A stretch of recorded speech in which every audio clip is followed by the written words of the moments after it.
안녕하세요. 오늘도 사연살롱을 찾아주셔서 감사합니다. 저는 사랑하는 남편, 귀여운 2살배기 아들과 살고 있는 워킹맘이에요. 작년까지만 해도 저희 집에서 어마무시한 일들이 있었는데 이제야 좀 진정되고 이렇게 사연살롱을 보낼 글을 끄적일 여유가 되네요. 제 이야기를 다 듣고 나시면 유명한 영화 한 편이 떠오르실 거예요. 모두 같은 생각인지 잠시 후에 알아볼게요. 저와 남편은 동갑내기 커플로 결혼한 지 4년 차예요. 무난하고 무던한 남편과 연애 때부터 이 남자랑은 결혼하겠다 싶었는데 정말 그 말대로 되었어요. 성격은 무던하지만 자기 일에 있어서는 적극적이고 전투적인 남편의 상반되는 모습에 아주 큰 매력을 느꼈었어요. 그리고 그 모습은 저와도 많이 닮아 있었죠. 사실 저는 남편을 만나기 전까지 커리어에 거의 목숨을 걸고 사는 여자였어요. 워낙 일욕심이 많기도 했고 인정 욕구가 강한 편이었거든요. 저는 매사 최선을 다해 성과를 이뤄내고는 했었죠. 그래서 30대 초반이었음에도 불구하고 지금 회사에서 연봉 1억을 약속받고 일을 하고 있었죠. 부모님은 두 분 다 일 때문에 싱가포르에 거주하셨는데 저 혼자 있어도 잘해내야 한다는 생각에 더 억척같이 일을 했던 것 같아요. 남편은 한 스타트업 회사를 꾸려나가고 있었어요. 당장 엄청난 성과가 보이는 것은 아니었지만 아이디어도 넘쳐나고 자신감이 있어 나쁘지 않은 성적을 내는 중이었죠. 남편은 저보다 급여가 조금 적었어요. 하지만 제가 워낙 탄탄대로를 걷고 있어 그런 것쯤은 하나도 문제가 되지 않았어요. 남편 역시 자격지심을 갖는 사람도 아니었고요. 그렇게 아주 부유하게는 아니지만 저희 둘은 그럭저럭 나쁘지 않은 생활을 즐기고 있었죠. 저희 형편이 조금 더 여유로울 수 있었던 이유는 저희 친정이나 남편의 시댁 쪽이 아버님들이 다 현업에서 활발히 활동하시고 계셔서 용돈이라든가 명절 때 드리는 현금 선물은 일절 받지 않으셨거든요.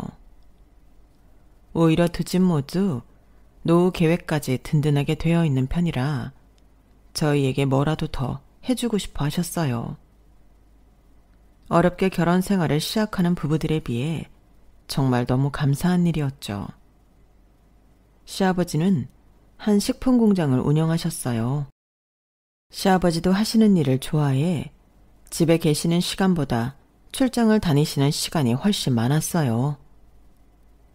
시아버지는 시도 때도 없이 지방으로 가셔서 사실 여태껏 뵌 날보다 못 뵌 날이 더 많을 정도였죠. 그나마 유일하게 교류가 있던 시댁 식구는 시어머니였어요. 그마저 시어머니도 엄청 살갑게 가까운 사이는 아니었지만 말이에요. 사실 시어머니는 제 남편의 친엄마가 아니었어요.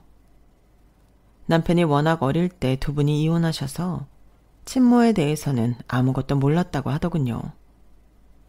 그러다 13년 전 시아버지가 지금의 시어머니를 만나 재혼을 하게 된 것이고요.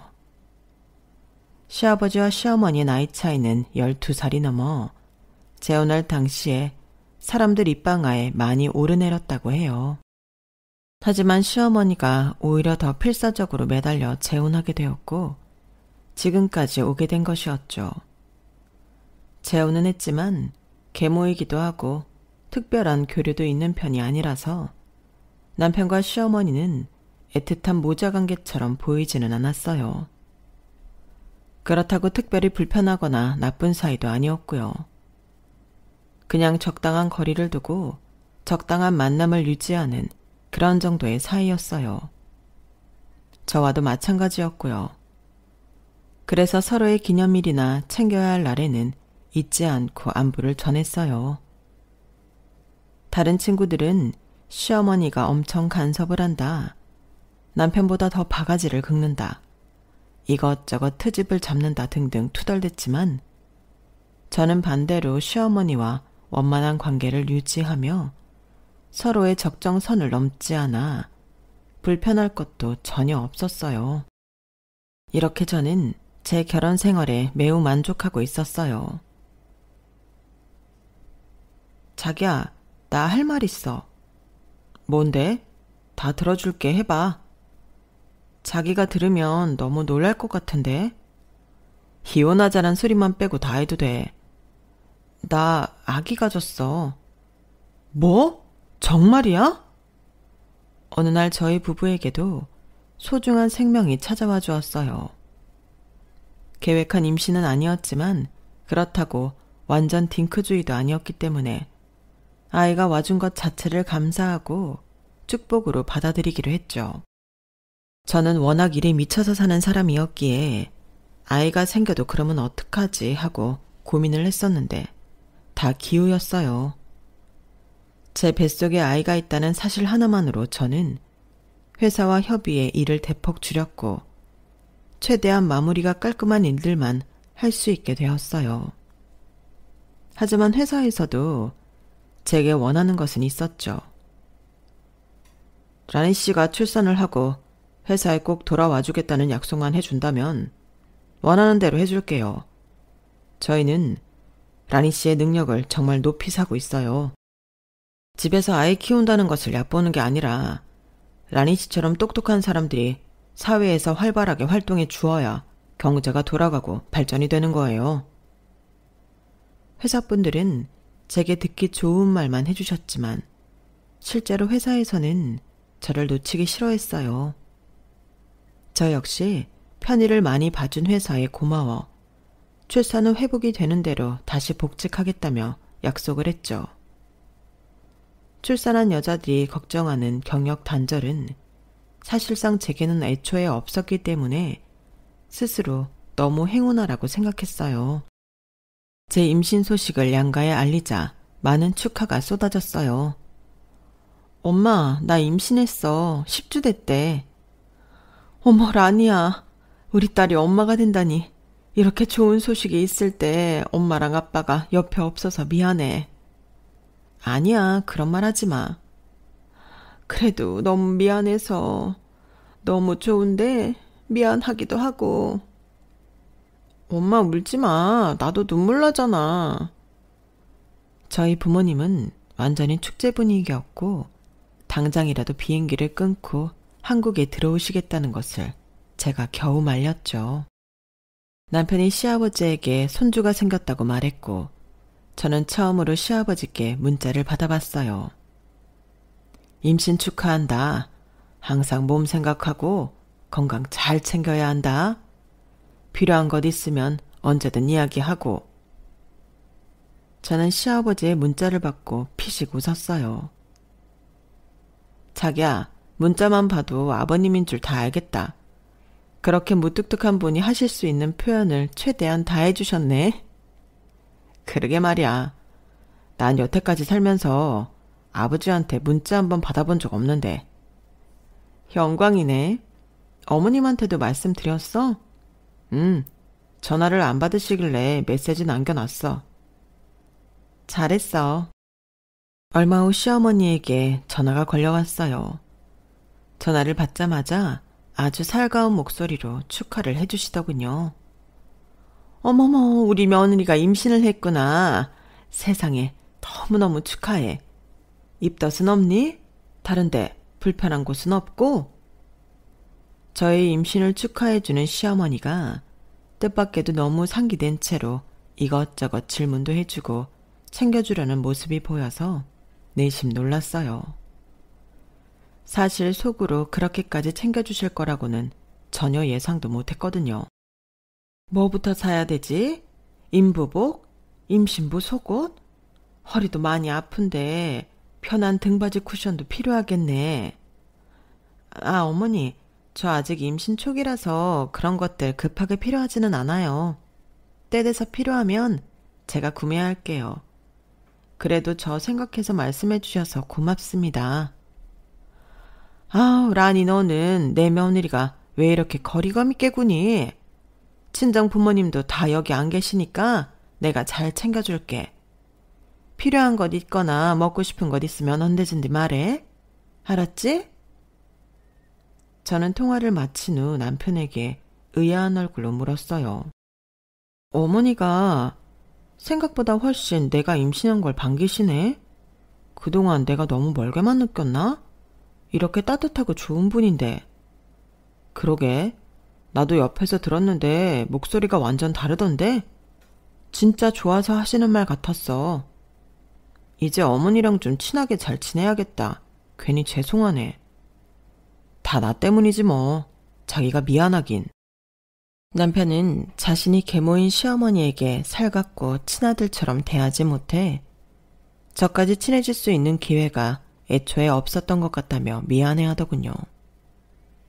그만큼 시어머니의 엄청난 축하는 저희 부부에게 이상하리만큼 어색한 일이었어요. 그 후 저는 최소한의 일만 하고 나머지 시간에 임신과 출산, 육아에 대해 정보를 알아보러 다녔어요. 제가 모르는 것들이 정말 많더군요. 두렵기도 했지만 신기하기도 했어요. 필요한 구매 목록들도 작성하고 아기를 위한 방을 어떻게 꾸밀까 이것저것 생각도 했어요. 그때 마침 전화가 울렸어요. 어머님, 아침부터 어쩐 일이세요? 그냥 목소리 듣고 싶어서. 이제 홀몸도 아닌데 잠은 잘 잤는지 밥은 잘 먹었는지 궁금해서. 아, 네. 이렇게까지 생각해 주셔서 고맙습니다. 필요한 것들은 사고 있니? 아, 마침 목록 정리하고 있었어요. 지금 필요한 거랑 나중에 필요한 것들 추려서 사려고요. 아우, 역시 라니, 넌 어쩜 하는 일마다 그렇게 똑부러지고 흠잡을 데가 없니? 며느리 하나는 정말 잘 얻었어, 내가. 아침부터 과한 시어머니의 칭찬이 너무 낯설어 몸둘 바를 모르겠더군요. 그런데 라니야, 내가 부탁 하나만 해도 될까? 말씀하세요. 너 필요한 거 사면서 똑같은 걸로 하나씩만 더 사줄 수 있니? 돈은 내가 나중에 한 번에 줄게. 똑같은 걸로요? 속옷이면 속옷, 아기 손수건이면 손수건, 아기 가구면 가구, 뭐든 너 사는 거 그냥 하나씩만 더 사다오. 저는 흠칫 놀라며 물었어요. 혹시 어머님도 임신을... 아우, 망측해라. 이 나이에 무슨 임신이니? 너희 시아버지 지금 출장 가서 얼굴 못 본 지도 한 세월인데. 저야말로 깜짝 놀랐어요. 내 친구 딸도 마침 너랑 비슷하게 임신을 했는데 내 친구는 아파서 누워있고 남편 없는 미혼모라서 임산부를 돌봐줄 사람이 없어. 어릴 때부터 봐오던 내 친조카 같은 애인데 그냥 보고만 있자니 마음에 영 걸려서 말이야. 엄마 친구로서 이렇게라도 좀 도와주고 싶어서. 그런데 내가 애를 낳아본 적이 있어야 말이지. 뭐가 필요한지도 잘 모르겠고 요즘 뭐가 다양하던데. 너도 마침 임신을 했으니 이것저것 필요한 것들 알아보겠다 싶어서 부탁하는 거야. 좀 해줄 수 있지? 네, 그런 부탁이라면 해드려야죠. 미혼모면 외롭고 힘들 텐데 어머님이 이렇게까지 도와주신다니 다행이네요. 제가 사면서 같은 걸로 하나씩 살게요. 혹시 지금 입는 옷이나 속옷 사이즈 알고 계신 거 있으세요? 너랑 똑같아. 키도 비슷하고 몸매도 아주 비슷해. 그러니까 네가 사는 거 맞춰서 똑같이 사주면 될 거야. 그리고 아기 성별은 아직 모르지만 걔는 파란색이니 분홍색이니 상관없는 애니까 그냥 아무거나 사다 주렴.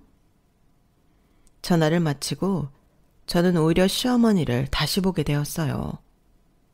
어려운 상황에 있는 당신 친구와 그 딸, 뱃속의 아이까지 이렇게 챙겨주는 모습이 대단하다고 생각 들었거든요. 그때부터 저는 어머님과 자주 연락을 하게 되었어요. 필요한 것들을 사서 배송을 시키고 전화를 알려주고 다음에 또 필요한 것들을 주문받고는 했으니까요. 번거롭지는 않았어요. 어차피 제가 사는 거 똑같이 2개씩 사면 됐으니까요. 집에 육아 아이템들이 점점 쌓여갔고 정말 엄마가 되는구나 싶었어요. 하루는 친정엄마와 아빠가 싱가포르에서 잠시 귀국을 하셨어요. 제가 엄마가 되고 나니 묘한 감정이 들어 친정엄마 얼굴을 보자마자 눈물이 터지더군요. 우리 딸 고생 많았어. 많이 보고 싶었지? 엄마랑 아빠 너무 보고 싶었어. 배가 그래도 얼추 나왔네. 기특하다 우리 라니. 부모님이 한국에 머무르는 시간은 얼마 되지 않았어요. 너무 안타까웠죠. 그래도 부모님은 큰 캐리어에 가득 선물을 담아오셨어요. 뭘 이렇게 많이 가져왔어. 싱가포르 물가도 비싼데. 이거 임산부를 위한 영양제라는 게 꼭 먹어봐. 다 유기농 재료로만 만든 거라 너무 좋대. 그리고 이건 구서방주고 여기 이것들은 시부모님 가져다 드려. 이렇게나 많이? 엄마랑 아빠 한국에 없는데 그 어르신들이 너 잘 챙겨주실 거 아니야. 감사하니까 많이 가져다 드려. 저를 위해 시댁에 선물을 가져온 엄마 앞에서 오히려 제가 심부름 부탁을 하고 있다는 말을 차마 하지는 못했어요. 부모님이 싱가포르로 돌아가시고 저는 시어머니에게 계속 연락을 취했지만 닿지를 않았어요. 그래서 퇴근길에 잠깐 시댁을 들려서 선물을 드리고 가려고 했죠. 어머님 집에 안 계시나? 어머님! 어머님! 그때 부엌 쪽에서 드런드런 이야기 소리가 들려 가보니 시어머니와 한 젊은 여자가 과일을 먹으며 담소를 나누고 있더군요. 저를 발견한 시어머니는 깜짝 놀라며 어머 라니야, 이 시간에 여긴 어쩐 일이니? 시어머니와 젊은 여자는 너무 당황한 표정으로 어버버 있더군요. 드릴 것 있는데 전화도 안 받으시고 해서 그냥 직접 왔어요. 옆에 저분은 누구세요? 아, 여기는 내가 전에 얘기한 내 친구 딸 임신했다는 애 있잖아. 계속 혼자 있다 그래서 집으로 불러서 뭐 좀 먹이고 그랬어. 아, 그러셨구나. 안녕하세요. 안녕하세요. 기어들어가는 목소리로 겨우 인사를 하는 젊은 여자는 20대 초중반 정도 되어 보이는 앳된 얼굴이었어요. 저와 비슷한 체구에 임신한 배까지 비슷하니 기분이 이상하더군요. 이거 저희 부모님이 가져다 드리라고 주셨어요. 잠깐 들렀다 가신 거라 인사도 못 드리고 간다고. 죄송하다고 전해달라고 하셨어요. 아, 사부인도 참 뭘 이런 걸. 고맙다라니야. 시어머니는 정말 오랜만에 임신한 며느리가 선물까지 들고 방문했는데 앉아서 과일 좀 먹고 가라는 권유 한번 하지 않더군요. 저는 어린 임산부가 있어서 괜히 불편할까봐 그런가 보다 하고 인사를 하고 시댁에서 나왔어요. 오면서 계속 그 젊은 여자가 생각이 나더군요. 어쩌다 남편 없이 혼자 애를 낳게 됐을까? 사정은 너무 안타깝네. 그러고 보니 그동안 내가 산 거 다 저분한테 간 건데 아무도 고맙다는 말도 안 해주네. 혼자 서운한 마음을 삼키고 집에 돌아왔어요. 남편에게 말할까 싶었지만 괜히 일만 커질까 가만히 있었죠. 자기야, 다음 주에 아버지 출장 끝나고 오시면 같이 식사 한번 하자 그러시네. 진짜? 아버님 도대체 얼마 만에 뵙는 거야. 누가 보면 해외 사시는 줄 알겠어. 꼭 자기가 있어야 공장이 돌아간다나 뭐라나. 아휴, 전형적인 꼰대시지 뭐. 그래도 간만에 얼굴 뵙겠네. 나 임신하고 처음 뵙는 것 같은데? 벌써 그렇게 됐나? 아버지도 진짜 너무하시네. 며느리한테 무심하네. 그렇게 오랜만에 시아버지 시어머니 우리 부부까지 둘러앉아 식사하는 자리가 마련되었어요. 아버님, 진짜 너무 오랜만이에요. 왜 그렇게 출장을 많이 가세요? 이 나이에 바쁘다는 건 좋은 거지. 라니 건강은 괜찮니? 아기도 건강하고? 네, 둘 다 건강하대요. 참, 아들이라고 성별 나왔어요. 그래, 축하한다.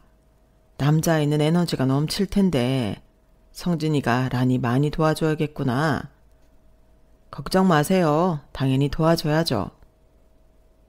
다들 제 뱃속의 아기 얘기로 하하호호 즐거운데 유독 시어머니만 얼굴이 어둡더군요. 어머니 괜찮으세요? 많이 드시지도 않고. 난 괜찮아. 근데 이거 남는 거면 싸달라고 할까? 뭔 소리야. 지금 애들 잘 먹고 있는데 뭘 싸달라고 해. 오랜만에 보면서 왜 이렇게 주접을 떨어. 주접이라뇨. 당신이야말로 오랜만에 보는데 무슨 말을 그렇게 심하게 해요. 내가 새 걸로 다시 시켜달라는 것도 아니잖아요. 우리가 먹다 남는 것 같으니까 좀 싸가겠다는 건데 뭐가 그렇게 불만이에요? 당신이 언제부터 이렇게 알뜰살뜰했다 그래. 어머머 이 양반이? 그럼 내가 뭐 돈을 펑펑 쓰고 다녔어요? 내가 멀리 있어서 말 안 하려고 그랬는데 요즘 카드값이 왜 그렇게 많이 나와? 도대체 뭘 하고 다니는 거야? 당신 카드 명세서 아직 받고 있어요? 그거 나로 돌려달라니까. 당신 폰으로 돌리려고 그랬는데 뭐가 자꾸 긁혀서 궁금해서 그냥 냅뒀어. 이름도 어려운 무슨 그런 데서 뭘 사서 나르는 거야? 참나, 그동안 내가 카드 쓰는 거 은큼하게 다 보고 있었다는 거네. 그리고 막말로 당신 돈 그 정도 버는데 안 사람인 내가 용돈도 못 써요? 내가 언제 돈 쓰는 걸로 뭐라 그랬어? 원래 한 달에 500만 원 갖고 충분하다더니 요즘은 아주 1000만 원 넘기는 게 우습더만. 갑자기 무슨 돈을 이렇게 써대는 거냐는 말이야. 필요하니까 쓰죠. 나 집에 혼자 냅두고 여기저기 신나게 출장이나 다니면서 내가 그런 돈도 못 쓰면 뭔 재미로 살아요? 난 애도 낳아본 적 없는 초혼인데 장성한 아들까지 있는 당신이랑 결혼했으면 그 정도는 나한테 해줘야 되는 거 아니에요? 나 아직 50살도 안 됐다고요. 왜 말이 또 거기로 튀어? 어린 나이에 나이 많고 아들까지 있는 당신한테 시집 왔으면 더 펑펑 쓰라고 가져다 주지는 못할 망정 카드값 좀 많이 나왔다고 애들 앞에서 이렇게 날 타박해요? 어머니 진정하세요. 두 분도 오랜만에 만나시잖아요. 갑자기 불붙은 시부모님의 말싸움에 저와 남편은 어쩔 줄 몰라 했어요. 게다가 다들 너무 오랜만에 모인 자리인데 불편한 느낌이 가시질 않았어요. 결국 제대로 식사도 못하고 어영부영 끝났고 시아버지는 그날 바로 지방에 다시 내려가셨다고 하더군요. 시어머니가 쓰는 돈에 대해서 여태껏 한 번도 뭐라 말한 적 없는 시아버지가 저렇게 대놓고 화를 낼 정도면 얼마나 많이 나왔는지 궁금하기도 했어요. 말싸움 중에 들렸던 500만 원과 1000만 원, 2배가 넘는 돈인데 시어머니는 그 돈을 갑자기 어디에 그렇게 쓰고 다녔던 걸까? 시간이 점점 흘러 저는 막달이 되었고 하루하루 긴장되더군요. 어느 날 시어머니에게 연락이 왔어요. 라니야, 혹시 아기 낳고 산후조리원 갈 거니? 네, 성진 씨랑 지난번에 가서 예약했어요. 그래? 얼마니? 2주에 600만 원이요. 네? 600만 원? 그것도 고작 2주에? 요즘 산후조리원 거의 다 비슷해요. 라니야, 너 거기 가지 말고 집에 있어. 내가 산후조리 아주 잘해줄게. 네? 어머님이요? 아니에요. 그냥 조리원에 갈게요. 600만 원이 어디 애 이름이니? 내가 딱 절반만 받고 완전 초호화 고급 럭셔리 산후조리 해줄게. 나한테 300만 원만 줘. 저는 너무 곤란했어요. 솔직히 600만 원이 제가 감당 못할 정도의 금액도 아니었거든요. 게다가 시어머니한테 산후조리를 받는다는 것 자체가 생각만 해도 너무 불편한데 어떻게든 거절하고 싶었어요. 어머니, 저 진짜 괜찮아요. 조리원에 있는 게 마음 편할 것 같아요. 내가 사돈어른 보기 민망해서 그런다. 친정엄마도 해외에 계시고 그렇다고 나도 일하는 시어머니가 아닌데 당연히 제일 편한 자기 집에서 산후조리를 해줘야지. 이래야 내가 사돈을 뵐 면목도 생기고 하지. 라니 너 나 요리 잘하는 거 알지? 너 아기 낳으면 해주려고 산모를 위한 식단이라는 책도 다 정독하고 동영상도 몇 번이나 돌려봤어. 집에서 내가 정말 잘해줄게. 시어머니와 설전이 오갔지만 결국 제가 지고 말았어요. 제가 집에서 시어머니한테 산후조리를 받아야 하는 온갖 이유를 다 꺼내서 준비한 듯 하더군요. 처음에는 막연하게 불편한 부분만 생각했던 저도 점점 시어머니의 정성이 고마워서라도 그 말대로 해야겠다는 생각이 들었어요. 남편에게도 말하니 껄끄러워하는 모습이 역력했지만 어쩔 수 없이 산후조리원 예약을 취소하고 집에서 시어머니에게 받기로 했죠. 시어머니는 출산 예정일 열흘 전부터 짐을 싸갖고 와서 저희 집에서 함께 지내기 시작했어요. 시어머니는 정말 말한 대로 매 끼니를 정성 들여 차려주셨어요. 그 상을 보자 괜히 불편할까 거절부터 하려 했던 제 스스로가 밉기까지 하더군요. 라니야, 많이 먹어. 우리 손주도 얼른 나와서 할머니랑 만나자. 식사는 물론 아로마 오일까지 동원해 산전 마사지도 해주더군요. 어머니, 아무래도 어머니한테 마사지까지 받는 건 좀... 가만히 있어. 어렵게 생각하지 말래도. 그리고 내가 뭐 공짜로 너한테 이렇게 해주니? 나도 300만 원이나 받고 하는 건데 이 정도는 기본이지. 우리가 무슨 남도 아니고.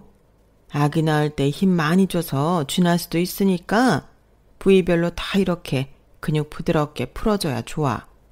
어때? 시원하지? 며칠 후 진통이 시작되었고 저는 아들 혁우를 낳았어요. 제 아이를 마주한다는 것은 정말 말할 수 없는 기쁨이더군요. 아이를 낳고 병원에서의 짧은 시간을 보내고 집으로 돌아왔어요. 시어머니는 신주단지 모시듯 혁우를 품에 안고 예뻐해 주더군요. 그 모습을 보니 그동안 시어머니를 오해했던 제가 죄스럽기까지 했어요. 시어머니와 한 집에 살면서 본격적인 산후조리 및 육아가 시작되었고 우려와는 다르게 제법 무난하게 흘러가고 있었어요. 시어머니께는 300만 원을 온전히 월급으로 드리고 식비나 생활비 등을 따로 충당할 수 있는 카드를 한 장 더 드렸어요. 저와 남편, 시어머니의 식비와 생활용품비, 그리고 아이 기저귀 분유값 등 한 달에 200만 원에서 250만 원 정도가 나오더군요. 그 정도면 제가 생각한 정도이기도 하고 오히려 알뜰살뜰 해주신다는 느낌도 받아 월급에 더 챙겨드리는 달도 많았어요. 문제는 제가 복직을 하면서 생겼어요.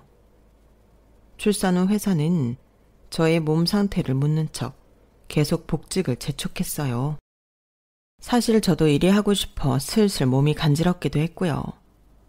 그래서 저는 출산 후 4개월 만에 회사 출근을 다시 시작하게 되었어요.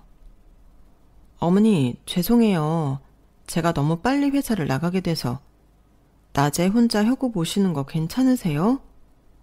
괜찮다마다. 혁우가 워낙 순하잖니.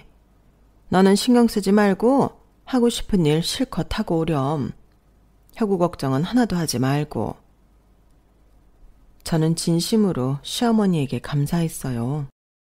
남편의 친모는 아니었지만 오히려 저를 친딸처럼 챙겨주시고 혁우도 진심으로 보살펴 주신다는 느낌을 받았거든요. 저는 일을 시작한 저를 위해 하루 종일 고생하시는 시어머니에게 200만 원을 더 월급으로 챙겨드리기로 했어요. 당연히 시어머니도 너무 좋아하셨고요. 복직 후 저는 완전 날아다녔어요. 임신 기간 동안 못했던 어려운 업무들을 척척 해나가니 아드레날린이 다 솟는 기분이었어요. 혁우도 너무 예쁘고 사랑스럽지만 나는 아무래도 역시 커리어 우먼이야. 열심히 한 만큼 인정을 받아 임신 전보다 월급도 많이 올라갔어요. 주변에서 칭찬이 마를 날이 없었죠. 그렇게 몇 달을 지나고 났는데 뭔가 이상한 것이 느껴지더군요. 바로 시어머니에게 드린 카드값이 매달 액수를 갱신하면서 이번 달은 630만 원까지 나왔더군요. 시어머니의 월급은 500만 원인데 따로 630만 원이라는 카드값이 나오니 아무리 잘 버는 저도 조금씩 버거워지기 시작했어요. 어머니에게 생활비가 자꾸 느는 것에 대해서 직접적으로 물어봐야겠더군요. 어머니, 여쭤볼 게 있는데요. 그래. 이번 달에 카드값이 630만 원 나왔더라고요. 그래. 혁우가 갑자기 어른처럼 먹고 그러는 것도 아닌데 불과 몇 개월 사이에 카드값이 너무 많이 나오는 것 같아서요. 혹시 다른 데 사용하신 거 있으세요? 내가? 아니, 못하러. 그냥 매달 좀 그렇게 큰 돈이 나갈 때가 가끔 있네. 이제부터라도 좀 조절해서 쓸게. 저 자세로 나오는 시어머니를 보니 더 이상 물어보기 어렵겠더라고요. 그러다 하루는 혁우가 기어가다 어디에 부딪혔는지 머리에 주먹만한 혹이 나왔더군요. 자기야, 아무래도 집에 CCTV를 좀 설치해야겠어. 나름 아기 기어다니면서 부딪히지 않게 다 치운다고 했는데 우리가 안 보이는 곳에서 자꾸 저렇게 다쳐오잖아.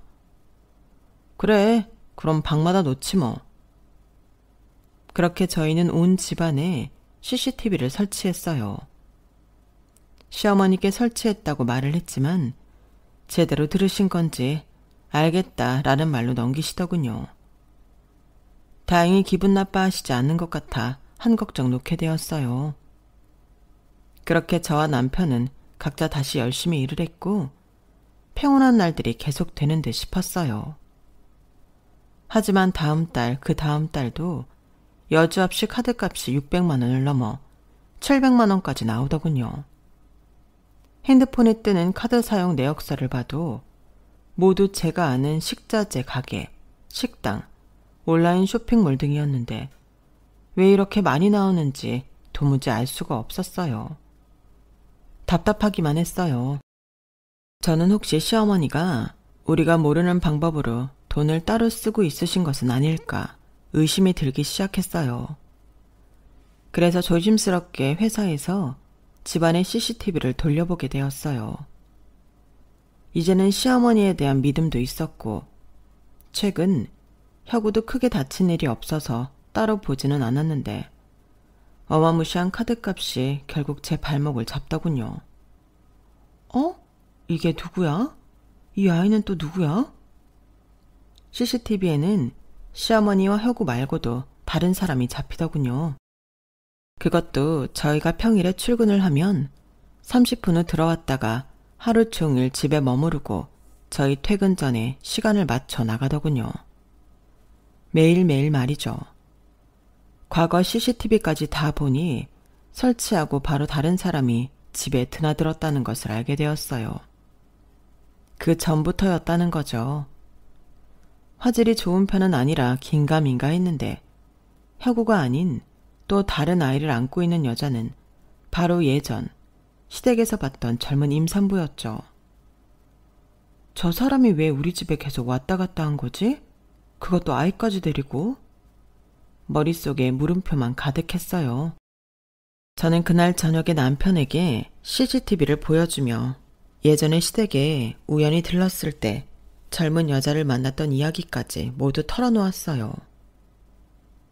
그때 어머니가 병원에 누워있는 친구 딸인데 미혼모에다 챙겨줄 사람이 없다고 너무 안쓰럽게 얘기하셨었거든. 그래서 내가 필요한 것들이나 혁우 용품들도 꼭 2개씩 사서 그쪽으로 배달시키고는 했었는데 그러고 보니 그동안 샀던 물건값 어머니가 아직 안 주셨네. 나도 깜빡하고 있었다. 나도 처음 보는 여자인데 나도 모르는 여자야. 자기도 혼자 그런 얘기 담고 있어서 힘들었겠네. 그냥 딱한 사정이 있는 애기 엄마인데 잘 모르는 내가 그에 대해서 떠들고 다니기도 뭐하고. 어머니도 워낙 조심스럽게 말씀하셔서 나도 최대한 조용히 하고 있었지. CCTV를 달아놓고 이제야 보는 우리도 참 어리석다. 그러게 미안. 당신이 뭐가 미안해. 우리 내일 어머니한테 말 안 하고 일찍 집에 와보자. 나 혼자보다는 자기가 같이 있어야 될 것 같아. 그래, 알았어. 다음날 저희는 평소보다 훨씬 이른 3시쯤에 집에 문을 열고 들어왔어요.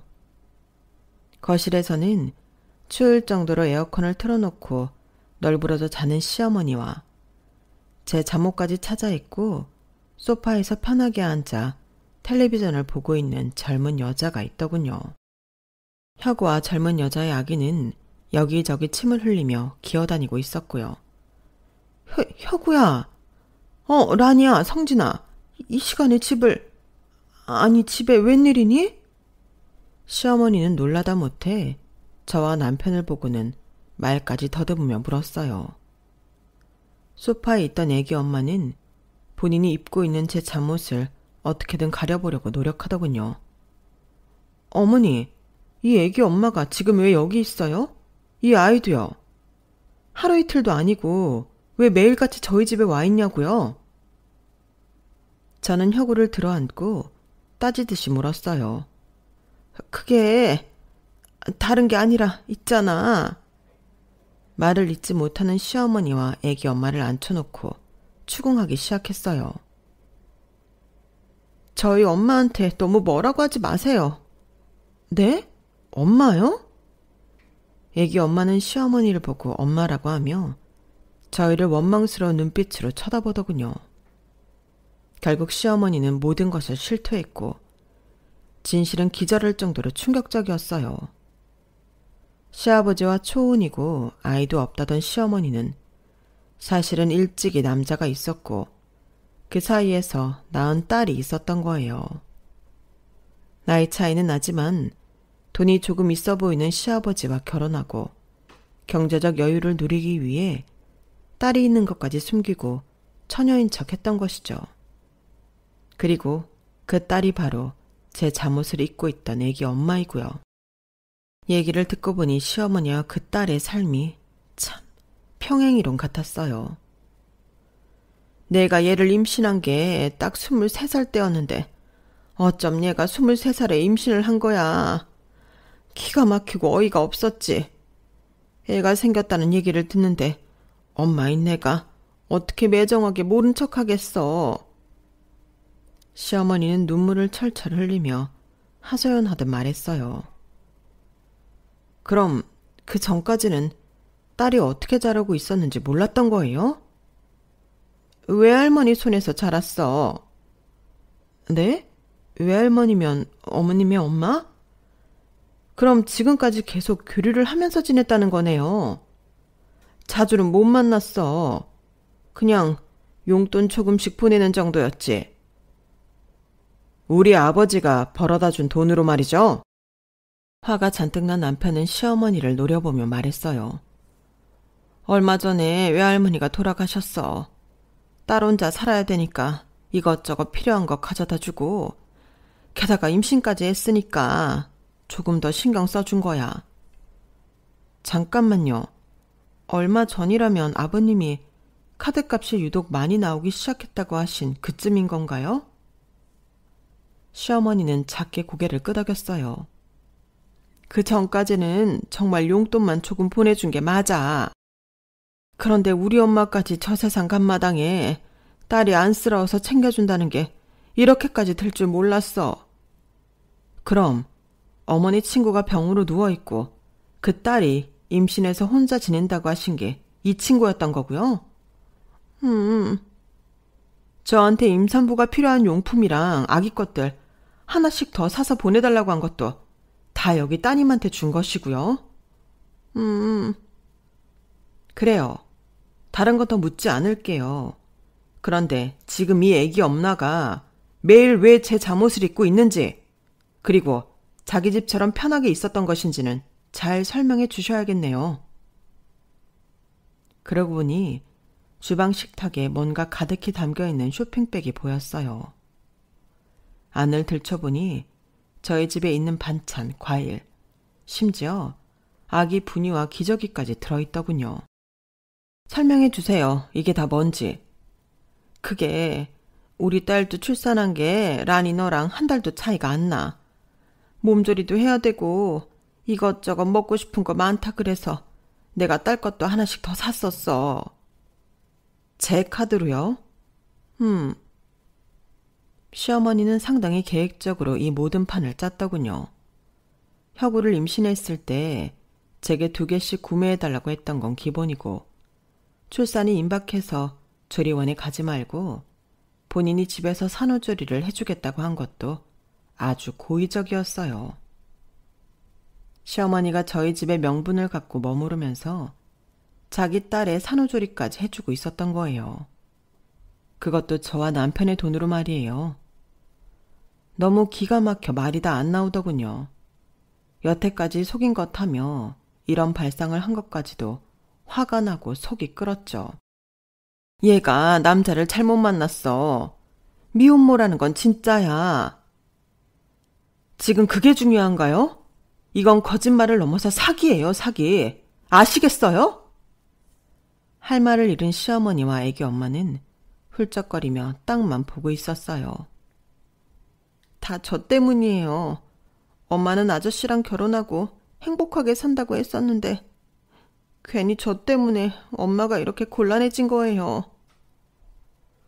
모녀 사이가 정말 너무 남달라서 눈물이 다 나오네요. 저는 잔뜩 비꼬는 투로 말했어요. 이제 어떻게 하실 거예요? 아버지한테도 다 말해야지. 다 어리석은 내 잘못인걸. 이렇게 될 줄 모르셨어요? 집에 CCTV 달 거라고 말씀드렸었잖아요. 내가 깜빡하고 잊어버리고 말았지 뭐냐. 잊어버리실 게 따로 있지. 저희 집에서 죄인처럼 나간 모녀는 한동안 보이지 않았어요. 하지만 시어머니가 시아버지께 사실대로 말한 것 같더군요. 결국 시아버지는 괘씸하다며 이혼을 했고 요책 배우자라 시어머니는 10원 한 장 못 받고 내쫓기고 말았어요. 거짓말이 거짓말을 낳아 이런 파국을 맞이하고 만 거예요. 저는 얼마 뒤 시어머니의 딸인 애기 엄마에게 연락을 해서 따로 만났어요. 이름이 뭐예요? 이설인이요. 죄인처럼 고개를 푹 숙인 채 애기 엄마는 제 눈도 잘 못 마주쳤어요. 설인 씨는 앞으로 어떻게 할 거예요? 젊은데 일 생각 없어요? 할 거예요. 꼭 일할 거예요. 아기 조금 더 크면 무슨 일이든 할 거예요. 그때 제가 흰 봉투를 앞에 내밀며 말했어요. 그래요. 아직 젊으니까 뭐든 도전하고 해봐요. 이거 받아요. 솔직히 설인 씨가 갖고 있는 돈도 빼앗고 싶지만 설인 씨는 미혼모에다 어머님이 위자료 한 푼 못 받고 이혼당하셨잖아요. 그냥 사람 대 사람으로 주는 거예요. 정말 최소한 돈만 넣었으니까 이걸로 어디 단칸방이라도 얻고 젊은 설인 씨가 일 시작해요. 애기 엄마는 너무 놀란 눈으로 저를 바라보고 있었어요. 저랑 엄마가 미우실 텐데 왜 이렇게... 맞아요. 너무 미운데 이 못난 두 어른 때문에 설인 씨 아기한테 무슨 일이라도 일어나면 안 되잖아요. 알다시피 나도 애 엄마라 아기가 가장 마음에 걸려요. 제 말을 들은 애기 엄마는 펑펑 울며 제 손을 잡고 말했어요. 감사합니다. 정말 감사합니다. 정말 정신 차리고 열심히 살게요. 이렇게까지 도와주셔서 감사합니다. 사실 이렇게 하기까지 저도 고민이 참 많았어요. 하지만 입장을 바꿔서 생각해보면 그럴 수도 있겠다 싶기도 하고 사정이 안타까워 3천만 원을 넣어서 건넸어요. 남편은 저보고 속도 좋다며 혀를 찼지만 그냥 그렇게 해야 제 마음도 좀 편해질 것 같았죠. 시아버지는 아직 제가 돈을 건넨 사실을 모르시지만 언젠가는 말씀드려야겠죠. 참, 제가 처음에 얘기했던 거 기억나셨나요? 저는 시어머니와 애기 엄마를 보며 약간 기생충이 생각나 소름이 돋았거든요. 은밀하게 남의 집에 기생하는 사람들, 바로 그 모녀였다고 생각해요. 부디 우리와는 악연이었지만 모든 걸 다 품어줄 수 있는 좋은 사람을 만나 새 출발했으면 좋겠네요. 앞으로 저도 더 좋은 마음으로 세상을 살아가면 우리 아들도 더 베품 주고 또 받는 사람이 되겠죠. 제 이야기 들어주셔서 감사합니다. 들어주신 모든 분들 행복하시고 건강하세요. 여러분, 사연 댓글에 응원과 현명한 조언 부탁드려요. 좋아요와 구독은 저에게 큰 힘이 됩니다. 오늘도 좋은 일 가득하세요.